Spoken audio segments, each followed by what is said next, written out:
Oi, gente, boa tarde. Estamos aqui novamente no AC 24 Horas com o Médico 24 Horas. E hoje nós vamos entrevistar um dos médicos mais conhecidos do estado do Acre, ele que é uma figura na infectologia. Um médico referência, foi o médico matriciador de conhecimento, ainda é matriciador de conhecimento, foi o médico que encabeçou a pandemia no estado do Acre, visitando as UTIs, cuidando de paciente, ajudando a gente que estava no atendimento do paciente. E é um médico muito conhecido, é um médico de umas ideias mirabolantes, como nós falamos dentro da medicina, e é um grande amigo. O nome dele é Thor Dantas. Thor, privilégio em tê-lo aqui, meu amigo. Muito boa tarde, de você vir aqui há muito tempo, nós estávamos lhe aguardando, e hoje mais que nunca, porque nós vamos falar um pouco aí de assuntos um pouco polêmicos. E dentro da medicina eu tenho certeza que você vai trazer uma resposta maravilhosa. Prazer, cara. Prazer estar aqui, Fabrício, no teu programa, com um amigo e falando daquilo que a gente gosta, vive, sabe, que é a medicina. Há algum tempo que a gente estava se devendo essa conversa. Prazer estar Algum aqui. tempo. Thor, vamos começar logo da pandemia, né? Puxando ali da pandemia. Thor, você foi um matriciador, você foi, como diz, um dos cabeças da pandemia, daquele núcleo, daquele, né, comitê de gestão da pandemia. Você andava nos hospitais, você passava informações na televisão, no rádio, você visitava os médicos. Quantas vezes você chegava no Santo Juliano, eu te via no Santo Juliano, quando eu estava com o paciente ali na Unimed, né, nas UPAs, no INTO, e você trazia o que era do profundo conhecimento do que estava de atualização da pandemia. Thor, primeira pergunta, de onde você se atualizava para trazer em primeira mão para o estado do Acre? Fabrício, aquele foi um tempo muito marcante na nossa vida, né? Tem tão pouco tempo e a gente olha para aquilo, às vezes a gente não tem a perspectiva do que a gente viveu naquele momento, como foi uma coisa muito única. Ninguém esperava, na nossa geração, passar por aquilo, né? Uma coisa histórica de pandemia. A gente sabe que já aconteceu em outros momentos da história da humanidade, mas ninguém imaginava que a gente ia viver aquilo. Você sabe que todos os cientistas que trabalham com doença infecciosa sabiam que um dia ia ter uma nova pandemia. A gente não sabia quando, nem qual vírus seria. A gente achava que ia ser um vírus influenza, a nova pandemia, que é o vírus da gripe. Acabou sendo esse coronavírus, que se originou ali, naquele contexto ali da China, e pegou o mundo inteiro de surpresa, né? E naquele momento a gente tinha que produzir o conhecimento conforme a pandemia andava. Era como a gente diz, aprendendo a andar com o carro andando, trocar o pneu do carro com o carro andando. Então, eu acho que a ciência toda naquele momento teve que se esforçar ao máximo e levar o seu nível ao máximo da produção de conhecimento para poder dar resposta a tempo. Porque numa emergência como a gente vivia, tempo era vida. Então, o esforço foi gigantesco. Eu lembro, né, inclusive, de algumas charges, assim, porque o profissional de saúde era tido como o herói naquele momento, né? Eu me lembro de uma charge muito emblemática, que era todos os super-heróis esperando o cientista no microscópio descobrir a vacina. Quer dizer, o mundo parou e disse assim, que os cientistas agora achem os caminhos que a gente precisa, né, para sair dessa situação que a gente se encontra. Então, a gente ia atrás da ciência, da melhor ciência, quem produzia trabalho, né? Os cientistas de vacina, os cientistas de epidemia, os epidemiologistas, os estatísticos, os intensivistas, cuidando de paciente grave, como maneja paciente grave, ventilador, como são dados epidemiológicos, vacina, antimicrobianos em geral. Então, a gente teve que buscar informação nas áreas mais diversas do conhecimento. Naquele momento, eu até disse isso em algum momento, bem no início, essa vai ser um momento da nossa história que a gente vai precisar de competências muito variadas. Desde o epidemiologista que trabalha com números e dados, calculando coisas, até o intensivista e o fisioterapeuta de UTI que sabe manejar paciente grave. Então, todo esse cenário foi preciso ser mobilizado ao mesmo tempo. Até o médico, o cientista do laboratório pesquisando em cultura de células as vacinas. Thor, mas ali no início da pandemia surgiu aquele negócio do uso da cloroquina, da ivermectina. E é verdade que muitos médicos prescreveram sem saber por quê. Foi uma onda. Onde é que surgiu aquela onda de dizer que a ivermectina iria ajudar no tratamento da Covid e a cloroquina, que depois se soube que não era bem assim, que parece que o negócio era balela. Explica isso pra gente. No início de uma situação que você não conhece, onde você está pisando, eu acho que é normal você tentar, às vezes até de forma desesperada, mas de forma legítima, honesta, tentando ajudar a salvar o maior número possível de pessoas, lançar mão de tentativas Mas isso desconhecidas. saiu publicação de algum lugar, Sim, foi indicação sim. de algum lugar, Isso de algum começou... grupo médico, de algum cientista. Isso começou, de fato, a partir de informações de pesquisas, como a gente chama de bancada, de laboratório, em que se sabia que a medicação cloroquina, que foi a primeira que saiu, né, que foi levantada como um possível tratamento, ela tinha uma ação em cultura de células. Você bota o vírus numa placa, né, de um laboratório, o vírus se multiplica ali. Aí você bota uma substância e vê se inibe a replicação do vírus. Então esses dados existiam. Poxa, a cloroquina inibe, igual inibe uma série de outros micro-organismos, igual, Fabrício, uma série de substâncias inibe. Se eu botar sabão numa cultura de célula, inibe o vírus, mas não quer dizer que dá para tratar com sabão. Tudo que estava inibindo estava se usando mão. E estava se testando para tentar. Claro, é legítimo. Porque olha, temos morrendo aqui, muita gente. Está morrendo né? gente, isso aqui pode ser útil, vamos testar. E aí um grupo da França fez um ensaio clínico lá com poucos pacientes e mostrou um gráfico que rodou o mundo. Disse, olha, quem usou melhorou mais do que quem não usou. E aí todo mundo começou a usar, todo mundo mesmo, inclusive eu. Professores da França ligaram, você mora na Amazônia, aí tem cloroquina que vocês usam na malária, por favor, será que seria possível conseguir? Olha o desespero, porque eu estou com meu filho internado aqui. Então o desespero fez com que a gente saísse usando no escuro. Mas aí logo em seguida vieram aqueles que olham para os estudos com olhar de cientista e dizem, esse estudo tem problema metodológico. Se a gente corrigir isso aqui, vamos ver como é que os dados ficam. Refizeram os cálculos. E o gráfico era outro, porque tinha problema de seleção. Você sabe, Fabrício, que é muito difícil você, sem controlar a composição dos grupos, quem toma, quem não toma, quem melhora e quem não melhora, você ter certeza do que está acontecendo. Porque alguns pacientes melhoram sozinhos, alguns pacientes, mesmo tomando o tratamento, não melhoram.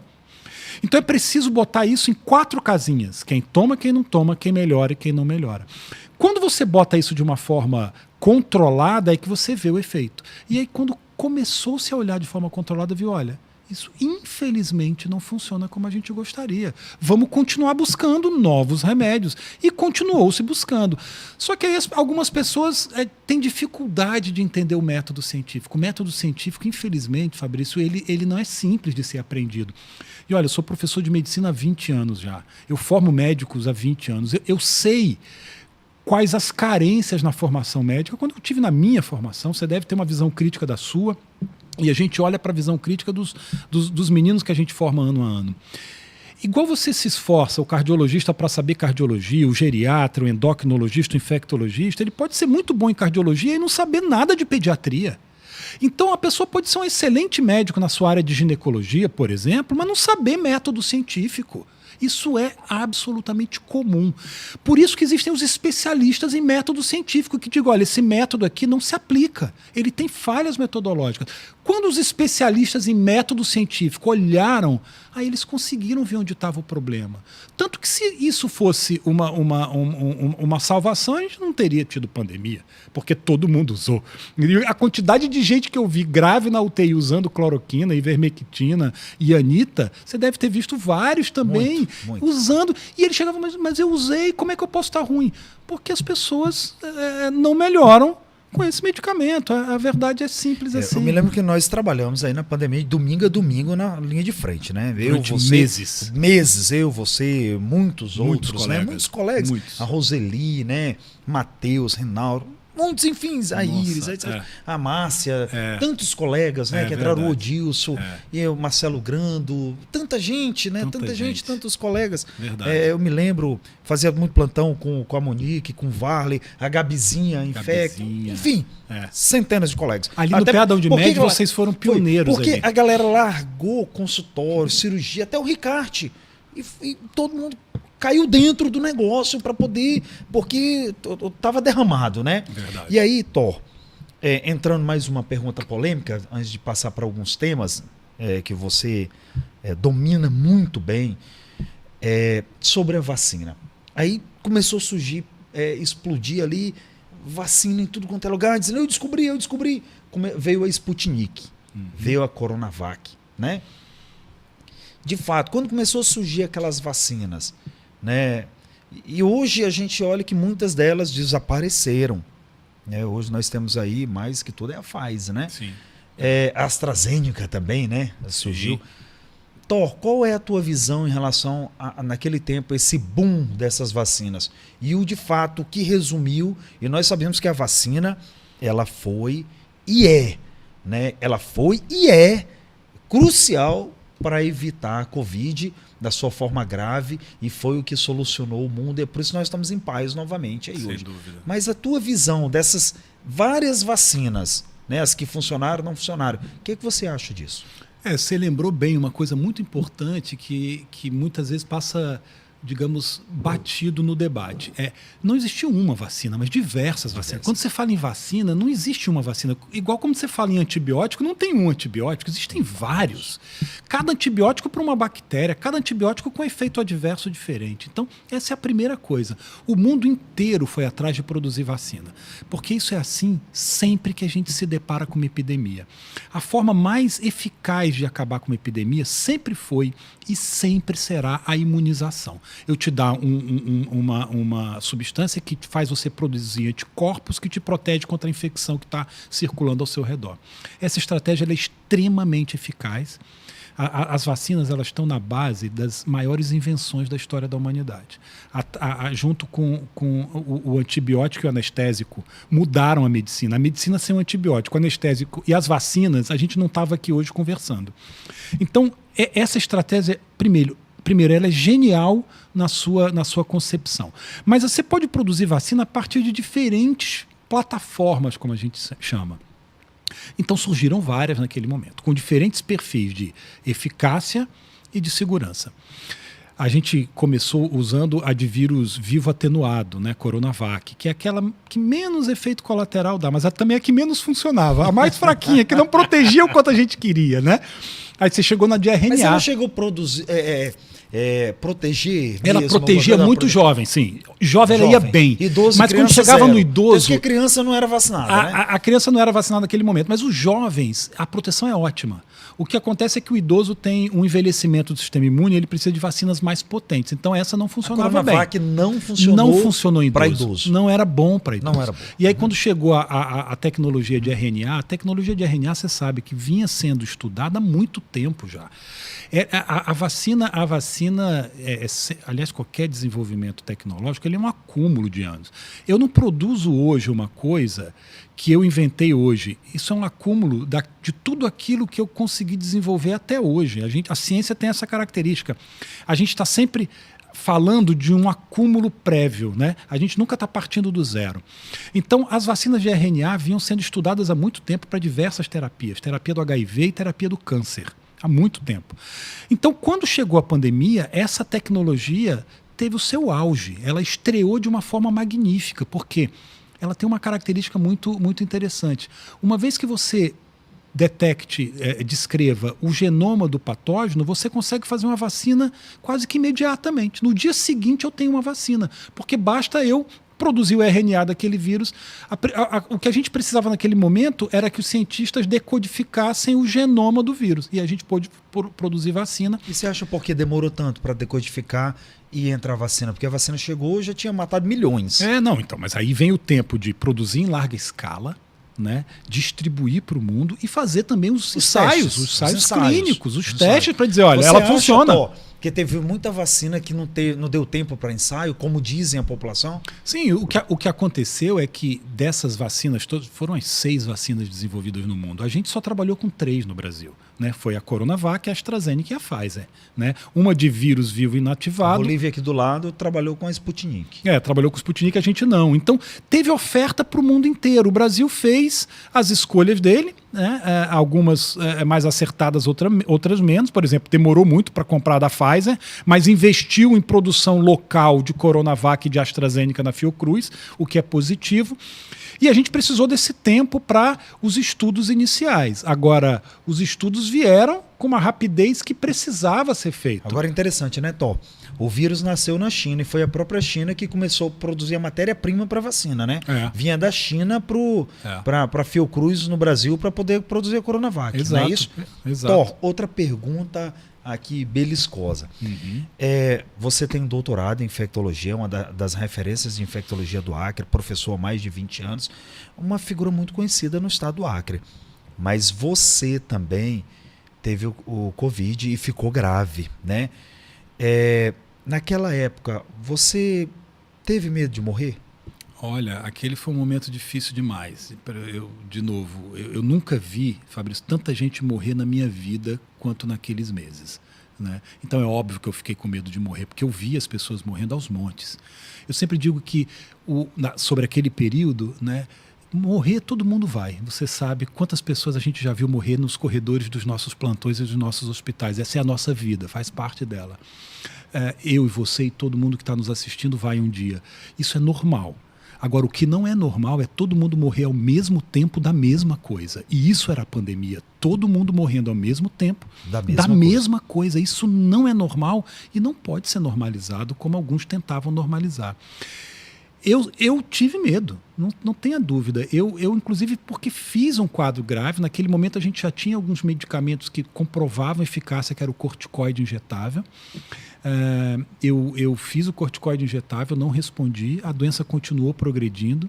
Eu entrei na fase eu ainda fiz um tratamento que também naquele momento, depois ele se provou até eficaz, só que ele é complexo, que é o soro de convalescente. Pegar o soro de alguém que já teve Covid, que está rico em anticorpos, e infundir em alguém. Você fez esse tratamento? Eu fiz esse tratamento aqui, foi o primeiro do Acre. Chegou a usar, primeiro do Acre? Primeiro. Eu peguei um colega médico jovem, que já tinha tido Covid e não tinha tempo de testar, porque tem os riscos de transfusão, então tem que testar citomegalo, HIV, toxoplasmose, hepatite, não tinha tempo de testar nada. Eu falei, me dá o teu sangue aqui, bota aqui. Não funcionou. Não funcionou. Não funcionou. Depois corticoide não funcionou. Aí eu entrei na fase da hipóxia. E os imunobiológicos, o tocilizumab, que usou tanto, que na época custava uma ampola R$800 e chegou a vender aí por R$30 mil. É isso mesmo. E os imunobiológicos, o que você fez? No meu caso... Não serviu. Foi o que serviu. Você usou. Eu usei. Eu usei, então, 3 tratamentos. Me abrindo aqui com você, né? Como foi a minha trajetória. Você perguntou, o soro de convalescente não funcionou em mim.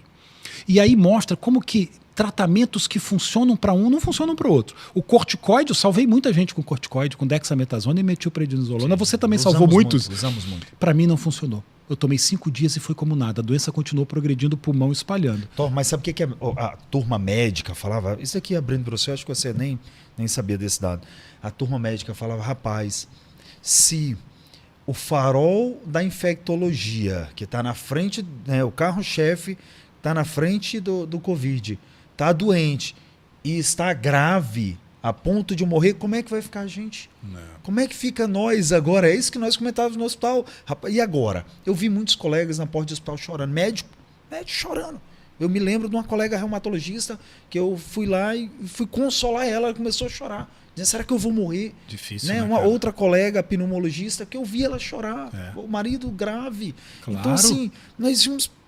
colegas chorando, médicos chorando, com medo de morrer. E a gente viu médico morrendo, enfermeiro morrendo. Morreu 200 profissionais da saúde no Acre, né? Montes. Então, quando você achou que ia fechar tudo, que ia chegar isso aqui no Acre, falou, rapaz, vai dar lockdown, vai fechar tudo. Quando é que você imaginou isso? Vou começar a preparar a população. Olha, eu acho que ficou claro para todo mundo que aquilo ia sair do controle quando chegou na Europa. Porque quando estava na China, estava todo mundo, olha, a China começou uma doença nova. Aí começou a ficar sério. Nossa, é muita gente, a China está sofrendo. Mas se controlar e ficar na China, aí chegou na Europa. Aí você lembra o estrago que foi. Na Itália matou os idosos quase todos. Devastou a Europa de uma forma trágica. Naquele momento a gente tinha certeza que ia chegar no mundo inteiro. Certeza. Aí chegou nos Estados Unidos. Você lembra como foi trágico? Nova York... hospital em barco militar, a cidade virou uma cidade fantasma, as pessoas morrendo também, colapsou Nova York, um dos maiores, né, das maiores cidades mais ricas do mundo, colapsada de joelho frente ao vírus. Aí chegou São Paulo, Rio de Janeiro, aí naquele momento a gente já sabia, olha, vamos se preparar, vai chegar aqui em Rio Branco, é certo, é líquido e certo. Aí foi quando a gente reuniu universidade, pesquisadores, professores, nessa época chegamos para a Montou reitora. um grupo, né?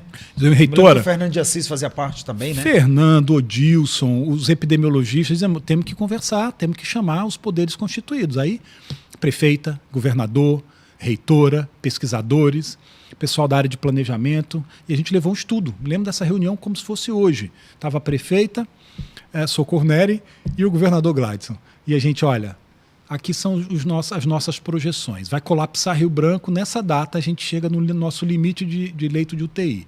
Aqui a gente vai precisar de leito novo. Aqui a gente vai ter problema com o profissional de saúde, a gente vai precisar abrir escala. Porque a gente pôde se debruçar sobre o que o mundo viveu. A gente já tinha dados, a gente pôde botar no enxergar de modelo longe a onda, né? e botar no modelo matemático e bateu assim com uma precisão fantástica. Tudo que a gente foi catastrófico, Manaus. Manaus, né? foi triste demais o que se viu ali no oxigênio, e a gente também pôde antecipar aqui, a gente quase viveu Manaus aqui. Você deve lembrar Quase quando o foi. oxigênio chegou no nosso limite aqui também. Mas aqui chegou no limite os sedativos. Eu me lembro que o... Faltou que no mundo o Santa sedativo Juliana, oxigênio. O Santa Juliana pediu socorro do Estado. Eu lembro. O Estado estava esgotado. Eu Houve lembro. aí uma interferência do Judiciário. O Judiciário ajudou, orquestrou todo mundo e o negócio andou. Eu lembro. Desengatou. Porque senão ia morrer muita gente. E a falta do oxigênio, eu lembro da gente botando backup de cilindro em todos os leitos, porque se faltasse, e a gente mandando vir backup de oxigênio. Então, a gente teve essa vantagem no Acre, porque foi um dos últimos lugares a chegar. China, como a gente falou, Europa, Estados Unidos, centro-sul do Brasil, até chegar no Acre. A gente teve um tempo para se preparar e acho que por causa disso a gente conseguiu enfrentar relativamente bem, porque a gente também se uniu, né? A união de forças, a universidade, a Unimed fez um trabalho fantástico ali no PA, o Santa Juliana, as UTIs. Então, acho que o Acre se saiu relativamente bem dentro desse caos que foi, né? Mas a gente também colapsou. Eu não sei se você lembra. Você lembra? Colapsou, no dia que não tinha vaga de UTI. Fez filas de ambulância. Mas a gente colapsou. Aviões levando gente para fora. E não tinha vaga fora, né? É. Gente querendo ir para fora e não tinha vaga em hospitais em São Paulo, não aceitavam mais. O INTO virou aquele campo lá, né? Foi um negócio louco, mais de 100 pessoas internadas, as UTIs lotadas, mais de 50 entubados. Foi um caos. Uma coisa que você realmente não imaginava, não tem quem imaginasse. Eu perguntei para os colegas infectologistas mais velhos, né, da nossa geração anterior, o Tião, o Eduardo, né? Vocês imaginavam que vocês iam passar por isso na formação de vocês? Ninguém, eu também, não tinha a menor ideia. Já que nunca imaginava, corre o risco de o Covid vir agravar de novo? Olha, eu posso lhe dizer, o Covid eu acho que não. Esse Covid está dominado, nesse sentido de que... E essa síndrome respiratória que está na cidade agora? Agora, vamos lá. Primeiro, novos vírus virão, é líquido e certo. Outras pandemias vão ocorrer no mundo, é certo. Outras pandemias. E você acha vírus... Você acha que é num breve espaço de tempo, num curto espaço de tempo? Isso é o que a gente não consegue prever. Se vai ser em 10, 50 ou 100 anos. Negra, bombônica, Covid, né?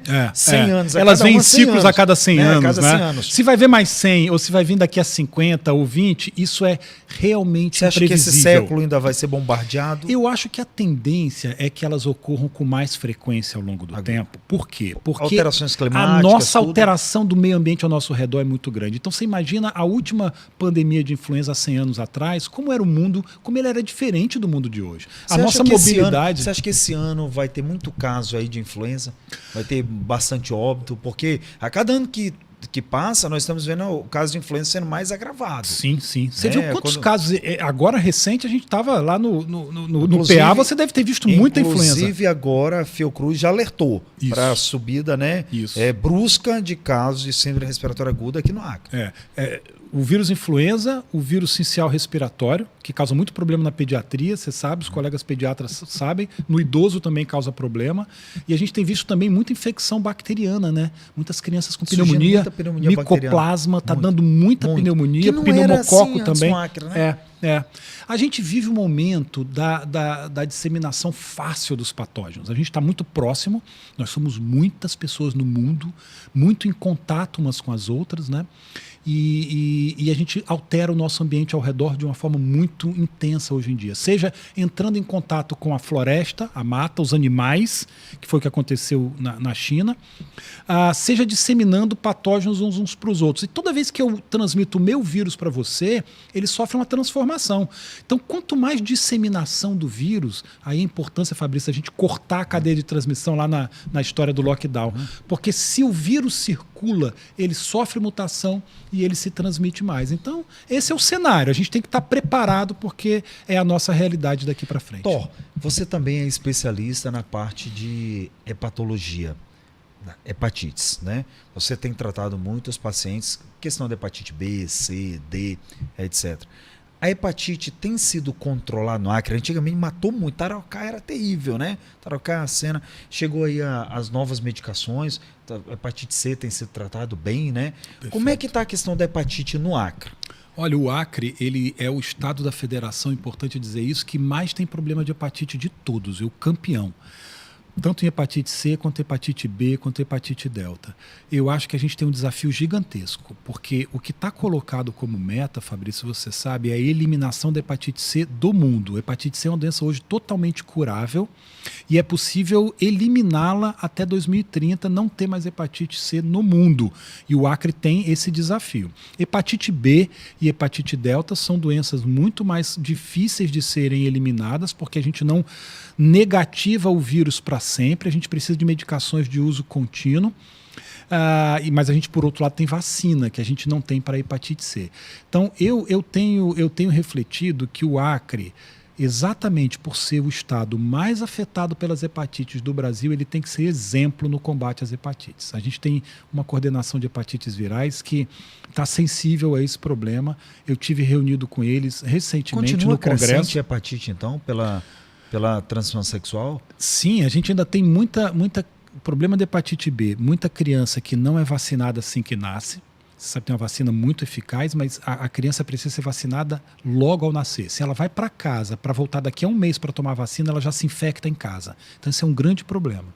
E em hepatite C, você tem um acumulado de transmissão no passado muito, muito alto. Na época que as seringas não eram esterilizadas ou não eram descartáveis, na pistola, né? Na época da manicure que não descartava, não esterilizava, endoscopia, transfusão de sangue, tatuagem, piercing, tudo isso no passado, muita hepatite. Então ainda tem muita gente por diagnosticar. Você sabe que até hoje eu recebo gente com 30, 35 anos com hepatite C, jovens, portanto, porque se infectaram recentemente na vida e não sabem que tem hepatite C. Então, o nosso desafio é grande. Cada hepatite é uma estratégia diferente. A B é vacinar as crianças ao nascer e acompanhar se elas ficarem imunes. E a C é fazer diagnóstico e tratar essas pessoas para a gente eliminá-las até 2030. O Acre tem que ser exemplo disso, porque nós somos o estado mais afetado. Então, e a questão do HIV, que também está crescente, saiu uma matéria recente dizendo que o Acre está crescente a questão do HIV. Isso sugere-se por... Você acha que a baixa campanha na questão da prevenção, né? Antigamente eu me lembro dos carnavais, tudo, a questão, né, do sexo seguro, tudo, a questão de usar preservativo. Essa crescente no HIV no Acre, e como é que está a questão do tratamento? É uma pergunta que eu lhe faço para você.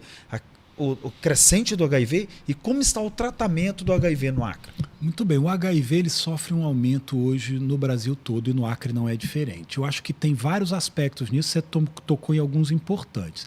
Com o passar do tempo, como o tratamento mudou muito e hoje você tem um tratamento altamente eficaz que se você tomar os remédios você não vai ter problema, não vai morrer, não é uma doença letal mais, as pessoas baixaram a guarda um pouco e estão mais aceitando o risco de se infectar porque sabe que não é uma doença letal. Na época em que todo mundo morria, o medo era grande e o medo protege.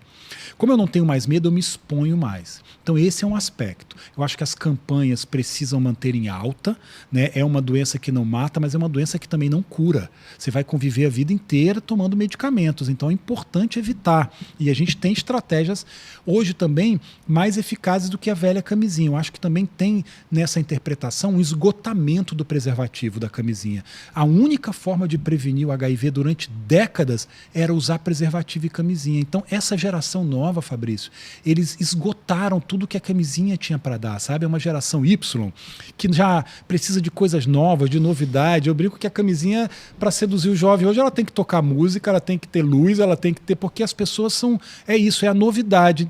Uma tecnologia que ficou antiga e ultrapassada em alguns aspectos, juntando com esse acesso a medicações que evitam a morte, juntando com pouca campanha. Isso dá o caldeirão necessário para que o número exploda. Então, a gente tem hoje muitos casos e o que é triste é que, apesar de ser uma doença totalmente tratável, as pessoas não fazem diagnóstico e chegam graves ao hospital. Aí a letalidade é alta. Hoje, você tem ideia, hoje na Fundação, terça-feira, a gente recebeu 2 pacientes HIV com 30 anos e 25 anos, gravíssimos, porque fazem diagnóstico tardio na fase da meningite, da neurotóxico, que as sequelas são terríveis e graves. Então, ao mesmo tempo que tem tratamento, as pessoas elas estão se infectando, não estão fazendo diagnóstico e os jovens nossos estão chegando muito graves no hospital. É preciso alertar a população. E hoje nós temos tecnologias que é o uso de medicamento para prevenir a infecção. A PEP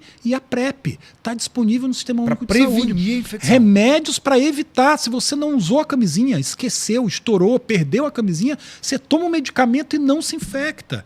Então, assim, as tecnologias também se ampliaram. E a questão do acidente de trabalho dos profissionais de saúde? Mesma também coisa. É a mesma coisa. Mesma coisa. Eu acho que falta esse dado para muitos profissionais de saúde, que hoje tem um medicamento para prevenção do HIV, aqueles que se contaminaram por acidente de trabalho, agulha, seringa, em cirurgias, né? Aquela secreção que voou no olho, etc. Perfeito. Né? Entrou através dos olhos. E esse medicamento está disponível? Está disponível no SUS, de forma Nos fácil, postos? acessível. Como é uma emergência, aí você tem a profilaxia depois que eu me expus e a antes de me expor, a PEP e a PrEP. A depois de me expor, esse exemplo que você deu, me furei, me cortei, ou tive uma relação sexual desprotegida, essa tem que ser iniciada de imediato, é uma emergência, porque você tem que estar correndo contra o tempo. Isso é maternidade, pronto-socorro, e serviço de emergência. Você não pode esperar segunda-feira. Tem que ser de noite, você tem que acessar o serviço. Já aquela que eu tomo a medicação antes de me infectar, porque também é possível, é a PrEP, essa está disponível nos serviços de referência, principalmente lá no SAI. O ambulatório do SAI tem uma enfermeira e tem uma médica que fazem ambulatório de PrEP. Ou seja, eu quero tomar uma medicação antes porque eu me sinto sob risco, tenho relações sexuais de risco e não uso camisinha todas as vezes. Essa pessoa pode tomar a medicação preventiva. Ou tem um relacionamento, é casado com alguém que tem o HIV e o outro companheiro ou companheira não tem, também é possível tomar medicação para não se infectar dentro do relacionamento. Ou seja, um avanço muito grande da medicina. Enorme, né? Altamente protetivo os esquemas. Então você tem hoje oferta para todo mundo. Você tem a camisinha que funciona muito bem, você tem medicamentos para quem não usou a camisinha e você tem medicamentos para aquele que não consegue usar a camisinha nunca. Então as pessoas não eram para estar se infectando mais de HIV. Não eram para estar se infectando. Importância. Isso tem que ser mais divulgado, Thor. Verdade. Essa terapia como prevenção, medicamento para prevenir de não se contaminar com HIV. Perfeito. E isso, realmente, nós não temos visto campanha disso. Não temos visto. Concordo. Thor, outra coisa que eu queria perguntar aqui para você, que são muitos temas, com certeza nós queremos te trazer aqui no segundo bloco. A segunda coisa é, 2015, teve muita contaminação por leptospirose na alagação, que foi a maior alagação que o Acre teve. E assim, nas UPAs chegavam pessoas com sintomas, e aí positivavam para leptospirose a rodo. Mas era muita gente. Eu me lembro nessa época, eu fazia plantão na UPA da Sobral, era muita gente com leptospirose, né? Dor de panturrilha, febre, aquelas coisas. Esse ano teve uma alagação histórica. Não chegou igual a 2015, mas perto, próximo. E a incidência da leptospirose foi bem mais baixa. Isso foi a causa de quê? Olha, primeiro a gente teve, viu, alguns casos, realmente foi menos. Alguns casos teve, mas foi bem menos. Eu cuidei, porque eu fazendo um hospital de referência, né, na enfermaria da Fundacre, eu vejo a ponta do iceberg. Então, aqueles casos que são drenados para lá. Vi algumas leptospiroses gravíssimas esse ano. Mas concordo com você que o número não se igualou às alagações anteriores. As epidemias, né, a gente está falando de pandemia, que é o mundo inteiro, e tem as epidemias e os surtos que são mais localizados. Elas tendem, Assim como dengue também. Você já viu períodos em que a dengue foi muito pior do que outros. É comum, Fabrício, em estudo de epidemia, a gente, depois de ter uma epidemia muito forte, a próxima ser mais leve. Aí você fica um tempo com leves, aí vem uma forte, aí vem uma leve. Isso se relaciona a diversos aspectos, mas um que é muito importante é aquilo que a gente chama de acúmulo de suscetíveis. Se eu tive no ano muita gente adoecendo, muitos morreram e aqueles que sobreviveram ficaram protegidos, ao menos momentaneamente, ao menos por aquelas cepas. Isso vale para as infecções em geral. Então, no ano seguinte, ele tende a ter menos casos naquela região. Isso acontece com todas as doenças. Então, acho que isso explica parte do problema. Mas a dengue foi diferente. A dengue nesse ano, ao invés da leptospirose, a leptospirose baixou. Muita mas dengue. A dengue foi lá em cima. Então. E a dengue, nós sabemos, são várias formas, né? Uma que é a chuva, acumula, a questão da limpeza. Você acha que o poder público tem falhado ou tem feito o dever de casa em relação à questão da dengue? Porque antigamente nós vimos mais campanhas. Tinha o negócio do fumacê, hoje né, tá meio radical aquilo. Tinha os equipamentos, tratores, né, mutirões de limpeza, limpava os bairros. O que você acha hoje? O poder público, mais que tudo, eu acho que isso é muito municipal, né? Deixa a desejar ou ele está fazendo o papel dele em relação à questão da dengue na limpeza dos bairros? Você tem razão. A dengue esse ano saiu completamente do controle e o combate ele é essencialmente municipal. Na verdade, a grande maioria dos problemas de saúde, na verdade, os problemas comuns de qualquer cidadão ocorrem no âmbito municipal. É aqui que a gente vive, é aqui que os nossos problemas nos afetam e é aqui que as soluções também devem ocorrer. Então, o combate ao mosquito é um combate essencialmente local do prefeito, né? do responsável pela coleta de lixo, da comunicação com a população, porque é o vizinho mesmo, é você. A população tem que fazer sua parte também, totalmente, né? Não é só o poder público. Se a gente não se envolve, todo mundo não resolve, porque é aquela coisa, o meu quintal eu cuido, mas se o meu vizinho não cuida, o mosquito chega de todo jeito. Então, eu acho que a gente tem falhado muito, porque o combate a um mosquito difícil, sim, de erradicar e de combater, muito adaptado ao ambiente urbano. A Aedes é extremamente adaptada ao convívio com a gente e realmente o nosso cenário urbano é muito desafiador no Brasil, cidades mal organizadas, né? Bairros periféricos que não têm coleta adequada de lixo, nas grandes cidades as favelas. É difícil erradicar o mosquito num cenário como esse, de má organização urbana, mas é o que a gente tem que enfrentar. Se o poder público se organiza todo ano para limpeza, você sabe, um dos grandes vilões de criador de Aedes, para mim, dos maiores e menos falado, são as calhas das casas. A gente lembra muito do lixo, da lata do lixo, lembra até da tampa da caixa d'água, mas as calhas são invisíveis. Aonde a água corre em cima das casas, acumula um lodo. Ali é um criador de mosquitos extremamente eficaz e que, se a gente não passa olhando para isso, passa desapercebido. E é no trabalho, é na repartição pública, é na empresa privada e é na nossa casa. Pergunta aqui um pouco capciosa. Você que tem 20 anos como professor universitário, você que está aí no estado do Acre há muitos anos, né? Você e sua esposa, a saúde do Acre em curva, ela melhorou ou piorou ao longo desses últimos anos? Olha, eu acho que a gente tem uma evolução em curva, como você falou, que reflete bem, né? Você sabe que existe um tipo de curva na estatística, que é a curva em U, ou alguns chamam em J, em que você tem um período em que você faz um investimento e as coisas tendem a melhorar, ou seja, os indicadores baixam, mas com o tempo eles voltam a subir. O que acontece assim, desde que eu cheguei no Acre, depois que me formei e comecei a trabalhar aqui, a gente teve um momento inicial de grandes avanços, muitos avanços, né? A campanha, por exemplo, de vacinação de hepatite B, o primeiro estado a fazer de forma universal foi o Acre aqui, de toda a federação, em 1998. Eu tinha acabado de chegar, meu primeiro ano no Acre. Isso foi exemplo para o Brasil inteiro. A gente vacinou toda a população do Acre. A gente depois construiu residência médica, faculdade de medicina, reforma de hospitais, de unidades de saúde. O avanço foi muito grande naquela estruturação inicial. Mas chega um momento, Fabrício, que a gente precisa de mais esforço, porque eu digo assim, se você sai do ruim para o bom, o esforço é um. Se você quer sair do bom para o ótimo, o esforço é muito maior. E aí eu acho que a gente tem pecado mais recentemente. Eu acho que a gente tem tido alguma dificuldade de organização de coisas básicas. Você deu o exemplo da dengue. Não é possível que a gente volte a ter problemas graves de dengue no passado.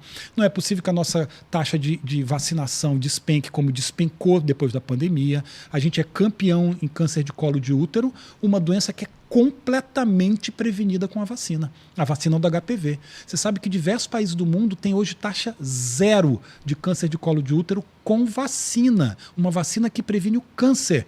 E o Acre é um dos campeões de HPV, de câncer de colo do Brasil, e a vacina está lá embaixo. Então a gente tem algumas coisas que a gente precisa olhar para o que a gente já fez e já fez melhor. E precisa Você falou bem resgatar. de vacina aí e falou de HPV, falou da dengue. E a vacina da dengue? Como é que está a vacinação? Está excelente? Está alcançando o público-alvo? Estão utilizando bem das vacinas? Há tempos atrás nós sabíamos que o Acre deixava vencer até vacina, né? E aí? Estão sendo aproveitadas as vacinas? Não estão perdendo vacina? Está sendo vacinado? Quando é que essa população vai estar toda vacinada aí para dengue? Olha, primeiro dizendo assim, a gente está ruim com todas as vacinas, Fabrício. O Acre está ruim e o Brasil está ruim pós-pandemia, com tudo isso que a gente falava há pouco tempo, né, de desinformação no campo das vacinas. Infelizmente, isso desestimulou as pessoas a se vacinarem de todas as doenças. É sarampo voltando, é HPV que a gente não controla. Então, a gente precisa olhar para o estrago que essa propaganda enganosa anti-vacina fez na nossa realidade. Fez um estrago sem tamanho. E muita gente se aproveitou disso, né? A questão do HPV foi um crime, aquilo que a gente fez aqui no Acre, com aquelas meninas vendendo informação errada de que a vacina estava causando dano às meninas. Mas, voltando especificamente à vacina da dengue, a gente teve, durante muito tempo, problema para desenvolver uma vacina adequada. A dengue tem uma característica curiosa. Você sabe muito bem que se eu tenho uma segunda, uma terceira e uma quarta dengue, o risco de ficar grave vai aumentando, né? Então a vacina tinha um risco de, será que se eu vacinar contra o tipo 1 e eu pegar o tipo 2 e vai ser mais grave depois da vacina? Então a gente demorou para conseguir desenvolver essa vacina que a gente tem agora, que ela provou que não aumenta o risco de gravidade se eu tiver infecção uma atrás da outra. Então agora a gente tem uma vacina adequada, que a gente não tinha. Ela chega esse ano.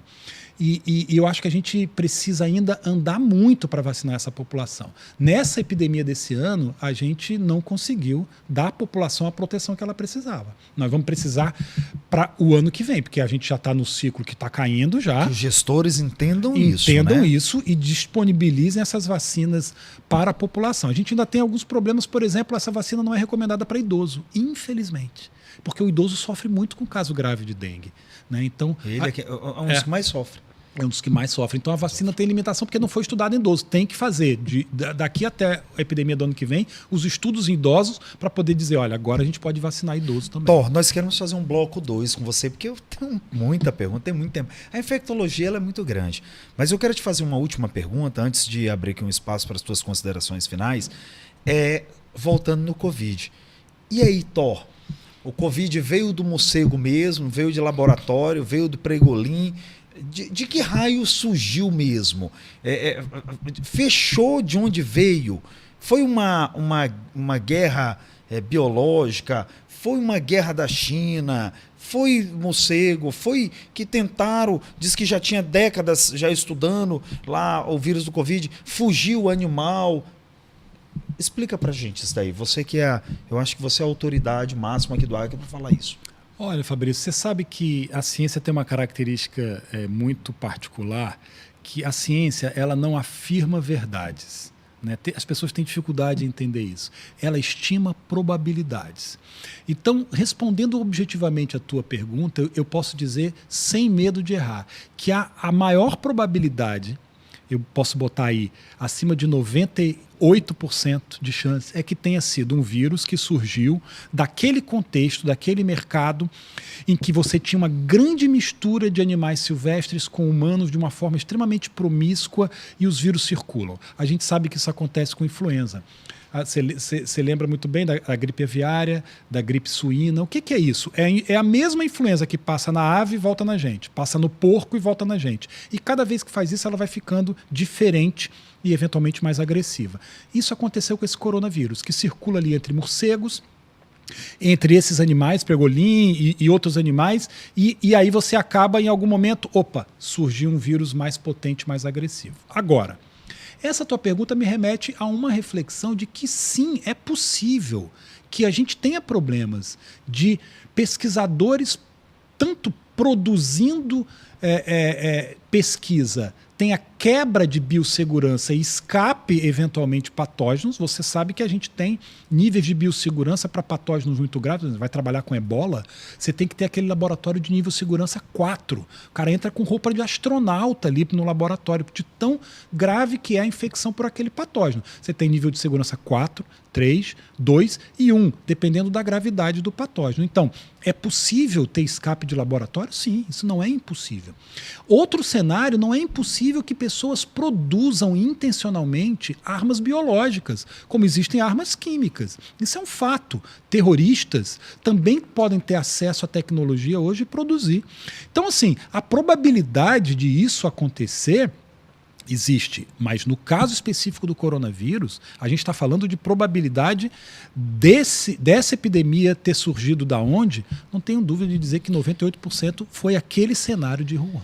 Eu quero voltar com você aqui, Thor, num segundo bloco, porque nós ainda temos para falar da história do Thor como médico, como professor, como colaborador da Fundação Merrier, do Laboratório Merrier, que desenvolve pesquisas e é um laboratório magnífico que temos aqui no estado do Acre, do Thor investigador, daquele que investiga, que vê as pesquisas, do Thor palestrante pelo mundo, que o Thor, ele viaja o mundo inteiro levando palestra da hepatite, da malária. Nós temos que falar aqui da malária, tantas coisas no Acre, né? Os últimos casos tiveram febre amarela, foi erradicado, essa probabilidade pode voltar ou não. Nós temos muita coisa para falar com o Thor. E eu quero te convidar desde já a participar do segundo bloco, que ele vai vir aqui, e eu queria que você mandasse perguntas para o Thor. Entrasse no nosso Instagram, Dr. Fabrício Lemos, o Instagram do Thor, o Instagram do AC24 Horas, mandasse perguntas, que no próximo bloco nós vamos estar perguntando para ele aquilo que a população deseja perguntar do Thor. É uma figura pública, é um médico de excelência, é um médico matriciador de conhecimento, professor universitário e uma excelente pessoa. Então, Thor, eu quero te agradecer pela tua vinda aqui e quero deixar esses minutos finais aqui pelas tuas considerações. Te agradecer e contar com você já no segundo bloco para a gente responder à população. Legal, eu só agradecer o teu convite, essa conversa tão prazerosa com um amigo, uma conversa inteligente, uma conversa em torno de temas importantes e relevantes para a população. Falar de saúde é sempre útil, a população quer saber, merece saber, precisa. Quanto mais informação circular sobre saúde, melhor a gente está, mais saudável a nossa população. Eu acho que o teu programa tem esse papel de divulgar conhecimento de uma forma muito eficiente e com qualidade técnica. Então, obrigado pelo convite. Sempre que você convidar, eu vou estar aqui. Muito obrigado.